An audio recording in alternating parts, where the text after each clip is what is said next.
que el que fem és coure l'espàrrec al buit, coem el tronc per una banda per fer-ne un puré i les puntes per una altra, per utilitzar-les tal qual.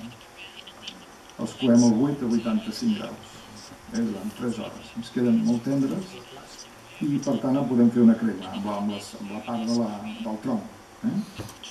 Aquesta crema esdevindrà un gelat i per tant hi hem d'afegir estabilitzants, glucosa, sal, per tal de tenir una crema prou homogènia perquè a dins d'una geladora, això ho portem fins a 85 graus, després ho refredem i un cop refredat ho posem en una geladora. La geladora li dona aire alhora que el gela, el congela. I per tant queda una crema esponjada, gelada, molt interessant de sabor, però li falta potència. I la tòfona, en aquest cas, ens donava aquesta potència que ens calia. Però com ho fem? Doncs se'ns va ocórrer de construir una mena de tarta inspirat en aquests gelats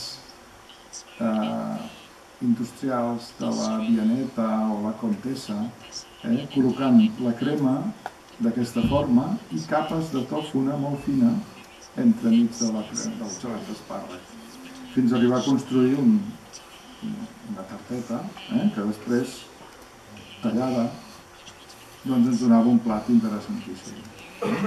És aquesta construcció així tan senzilla però alhora tan eficaç perquè ens permet jugar amb aquesta combinació de la que parlàvem. Això és una pols de tòfona, amb la brisura de tòfona la solem deshidratar i a vegades l'utilitzem com a pols.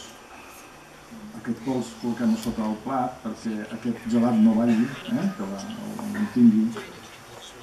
Les puntes d'espàrrec les servíem calentes, així hi havia un contrast, una part del plat era freda i l'altra part era calenta. Oli d'oliva, oxalis, i d'aquesta manera servíem una contesa d'espàrrecs i tòfona